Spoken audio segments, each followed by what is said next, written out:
नमस्कार, मैं हूं रविंद्र जैन और आप देखना शुरू कर चुके हैं सबकी खबर। मध्य प्रदेश की राजधानी भोपाल में इस समय इज्तिमा चल रहा है। इज्तिमा यानी कि मुसलमानों का देश दुनिया का सबसे बड़ा आयोजन, जहां लगभग 12 लाख लोग शामिल होने वाले हैं। पहले दिन ही 2-2.5 लाख से ज्यादा लोग पहुंच चुके हैं और पूरा के पूरा पांडाल 75% भर चुका था। आज दूसरा दिन है। पहले दिन वहां 350 निकाह भी हुए हैं और तमाम सारी तकरीरें हुई हैं, जुमे की नमाज भी हुई है। लेकिन सबसे बड़ी बात जो ये है कि भोपाल में 2.5-3 लाख लोग पहुंच गए, लेकिन ना तो कहीं जाम आपको दिखेगा और ना ही भोपाल वासियों को कोई परेशानी हो रही है। दरअसल ये पूरा आयोजन शहर के बाहर जो बैरसिया रोड है, वहां के ईंट खेड़ी गांव के घोसीपुरा गांव में हो रहा है। 600 एकड़ के इस आयोजन के लिए आपको भोपाल शहर के आसपास चारों तरफ स्वयंसेवक यानी मुस्लिम वॉलंटियर मिलेंगे। हर कदम पर आपको वॉलंटियर मिलेगा, आपकी गाड़ी नहीं रुकने देंगे, आपको निकालने की व्यवस्था करेंगे।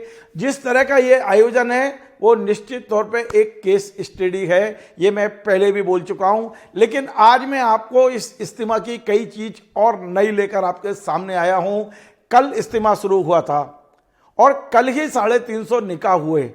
आखिर ये निकाह इज्तिमा में क्यों होते हैं, पहले मैं ये समझाने की कोशिश करता हूं। और हमने बात की है इस इज्तिमा के प्रवक्ता डॉक्टर उमर हफीज से।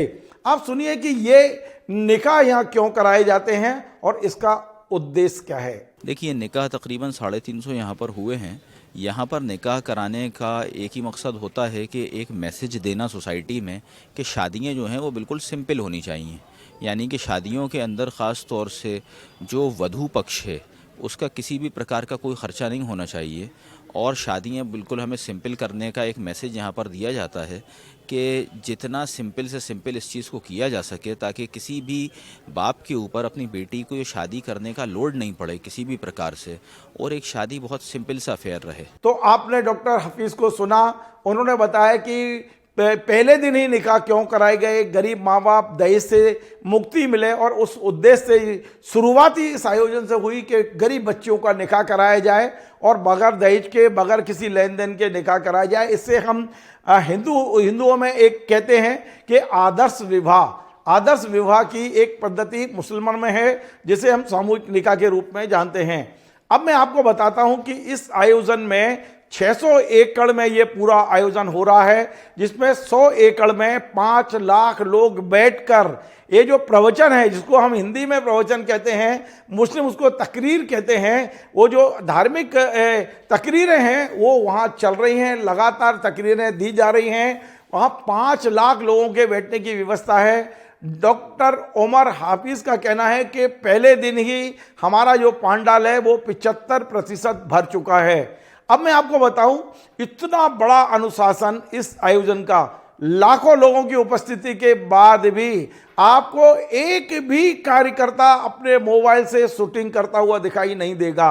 पूरे जहां तकरीरें चल रही हैं, जहां ये आयोजन चल रहा है, सभी लोग अपने मोबाइल अपने जेब में रखे हुए हैं। एक भी व्यक्ति रिकॉर्डिंग करते नहीं मिलेगा। आपको इस आयोजन का कोई भी लाइव टेलीकास्ट कहीं दिखाई नहीं दे रहा होगा। आपको इस आयोजन में किसी प्रकार का भी वहाँ पर जो टीवी कैमरे, मीडिया वाले, इन सबको हाथ जोड़ के बाहर किया गया है और कहा गया है कि हमने जगह जगह माइक लगाए हुए हैं। आपको तकरीर सुननी है तो आप कहीं भी बैठे, माइक की आवाज़ आप तक आ रही है, लेकिन वीडियो जैसी चीज़ें वहाँ हमें दिखाई नहीं दी हैं।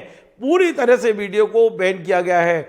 अब ये आयोजन किया क्यों गया है, इस आयोजन का उद्देश्य क्या है, इस आयोजन से क्या संदेश लेकर लोग जाते हैं, इस संबंध में भी हमने प्रवक्ता डॉक्टर उमर हफीज से बात की है।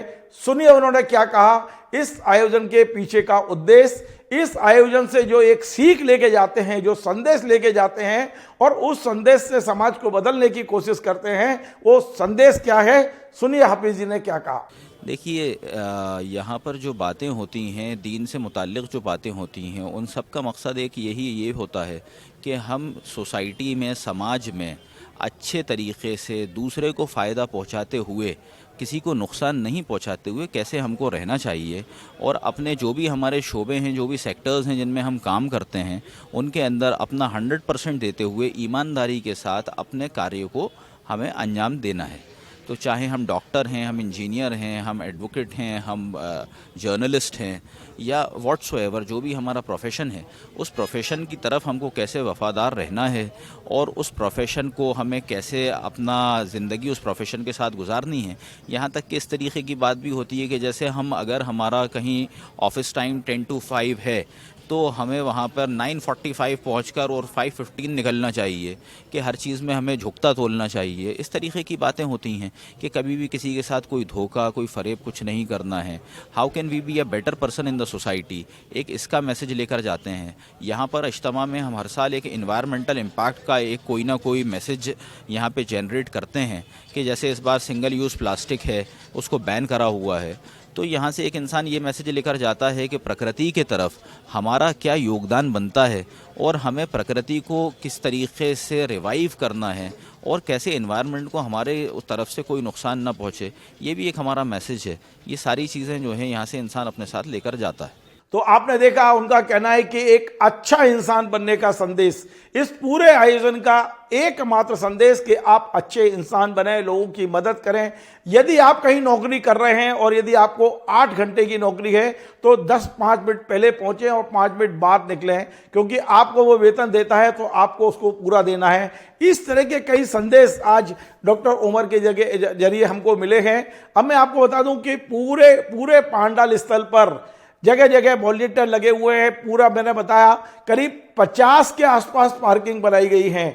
लोग विधिवत गाड़ियां लगवाने वाले, हर पार्किंग में आपको हजारों स्वयंसेवक वॉलंटियर दिखेंगे जो आपकी गाड़ी को लगवाएंगे व्यवस्थित तरीके से।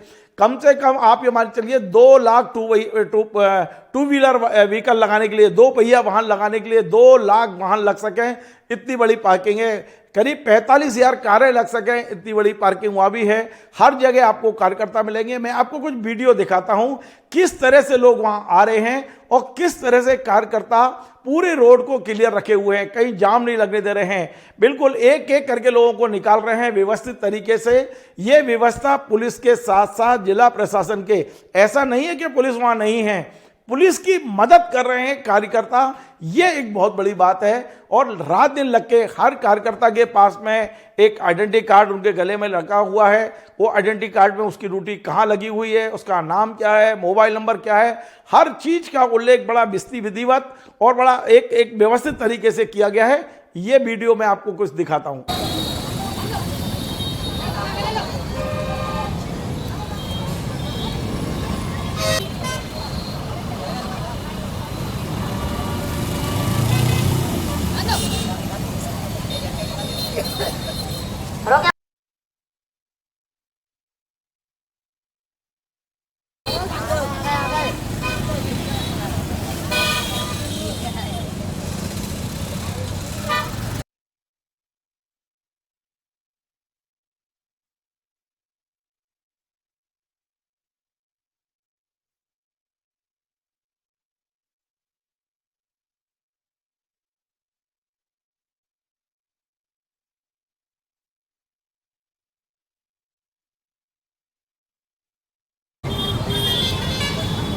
भाई भोपाल हॉस्पिटल रोके, भाई भोपाल हॉस्पिटल रोकिए, रोके भाई भोपाल।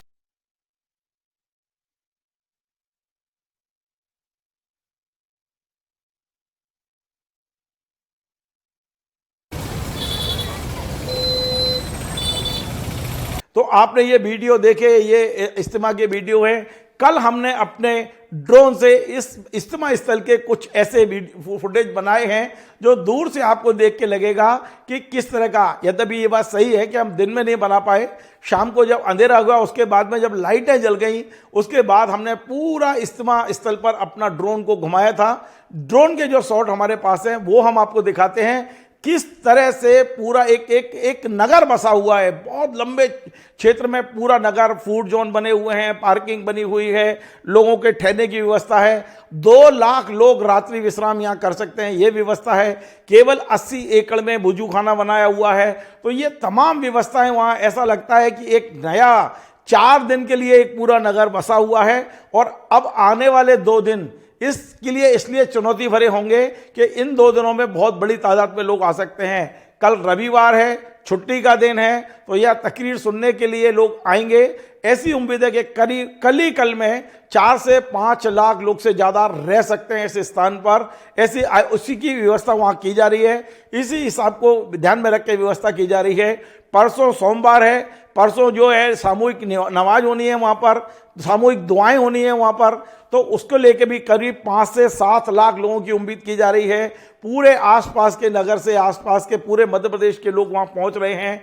जैसा कि पहले मैं बता चुका हूँ, 22 देशों की जमातें यहाँ आई हुई हैं जो लगातार तकरीरों को सुन रहे हैं और ये जमातें भी वहाँ ठहरी हुई हैं। सबसे बड़ी बात है, इस पूरे मेले में आप कह सकते हो पूरे आयोजन में कहीं कोई वीआईपी नहीं है और कहीं कोई सामान्य व्यक्ति नहीं है, सब बराबर है यहाँ पर। आप देखिए, कुछ मैंने शॉर्ट्स दिखाए थे कि यहाँ जो लोग आ रहे हैं, जिस साधन से भी आ रहे हैं, आप बताइए स्टेशन पे 100 बसें लगाई गई हैं लोगों को लाने ले जाने के लिए, लेकिन मैं आज स्वयं स्टेशन पे उतरा, मुझे कहीं किसी प्रकार की असुविधा नहीं हुई। जो लोग इज्तिमा में आ रहे थे वे अलग लाइन लगा के अपनी बसों की तरफ चले गए, दूसरे यात्री दूसरी तरफ से चले गए और वहाँ बाकायदा पुलिस लगी हुई थी स्टेशन पे। सुरक्षा के बहुत बड़े इंतजाम हर जगह पे किए गए हैं। लेकिन बड़ी बात है कि इज्तिमा स्थल से करीब 12 किलोमीटर दूर जो स्टेशन है वहाँ भी स्वयंसेवक तैनात मिले मुझे। तो ये एक अच्छी बात है कि समाज के लोग खुद अपने आयोजन को सफल करने के लिए खुद अपना श्रमदान कर रहे हैं।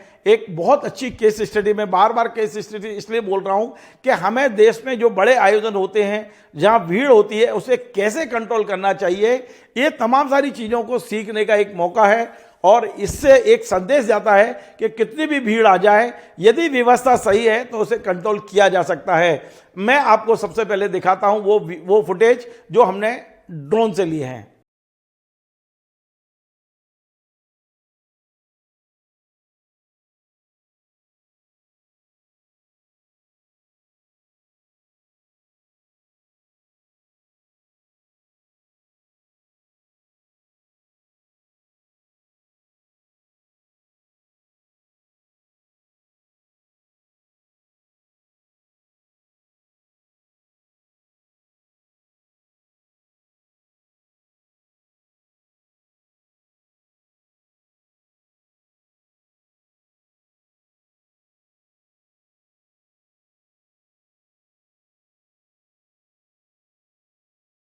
तो आपने देखे, अब बेशक मैं इसकी जानकारी आपको देता जा रहा हूं। मैंने वो सब बात नहीं बताया कि किस विद्वान ने क्या प्रवचन दिए, वहाँ क्या बात कही है, वो मेरे पास है भी नहीं है। वहाँ जो रिपोर्टर खड़े हुए हैं बेचारे वो सुन रहे हैं, वो जरूर कर रहे होंगे, लेकिन किसी भी टीवी चैनल पर, किसी के भी मोबाइल पे वहाँ के कोई फुटेज मुझे अभी तक दिखाई नहीं दिए हैं। किसी एक आध दो ने यदि चोरी छुपे कर लिए हों तो मुझे नहीं पता है, लेकिन आयोजकों ने साफ साफ कहा है कि हम किसी भी तरह के यहाँ मोबाइल को या वीडियोग्राफी को अलाउ नहीं करते हैं। बिल्कुल साफ है और उसका पालन बड़ी सख्ती से वहाँ हो रहा है। एक और बड़ी बात यह है कि इस बार जो आयोजक हैं, जो यंग टीम है, जो पढ़े लिखे हैं, विद्वान हैं, उन लोगों ने इस बार प्रकृति को बचाने के लिए, क्योंकि पिछले 3-4 साल से हम देख रहे हैं कि इस आयोजन में कोई ना कोई एक नई थीम लेके आते हैं। 2 साल पहले उन्होंने थीम रखी थी कि हम पूरे आयोजन स्थल को नॉन वेज से मुक्त रखेंगे, यानी केवल वेजिटेरियन बनेगा, वहाँ नॉन वेज का उपयोग नहीं होगा।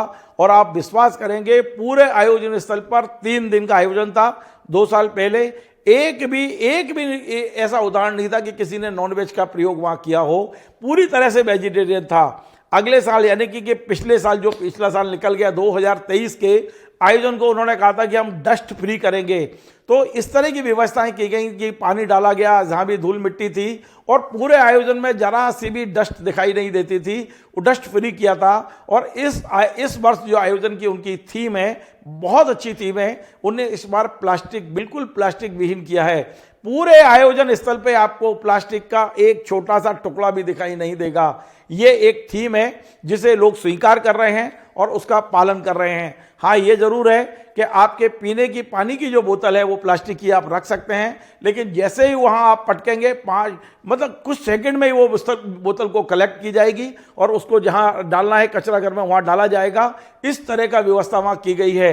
देखिए इसके अंदर क्या है कि हर बार हम एनवायरनमेंट फ्रेंडली रखने के लिए कोई ना कोई एक चीज़ जो है एक मुद्दा उठाते हैं और उसको फिर पूर्ण रूप से यहाँ पर इम्प्लीमेंट करते हैं।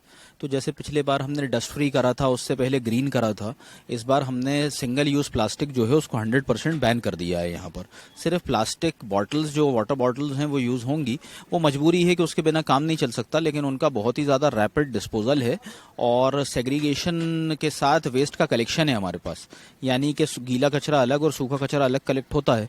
जो सूखा कचरा है वो रिसाइकलिंग प्लांट में जाता है और जो गीला कचरा है वो मैन्योरिंग प्लांट के अंदर जाता है। तो एक हमारी व्यवस्था है। पिछली बार भी हमने जो है एक रिकॉर्ड बनाया था नगर निगम के साथ।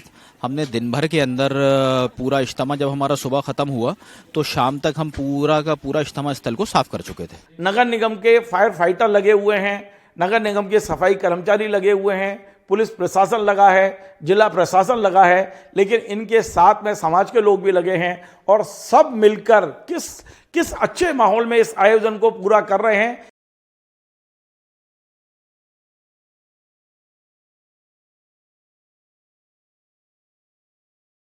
ये बहुत देखने लायक चीज है।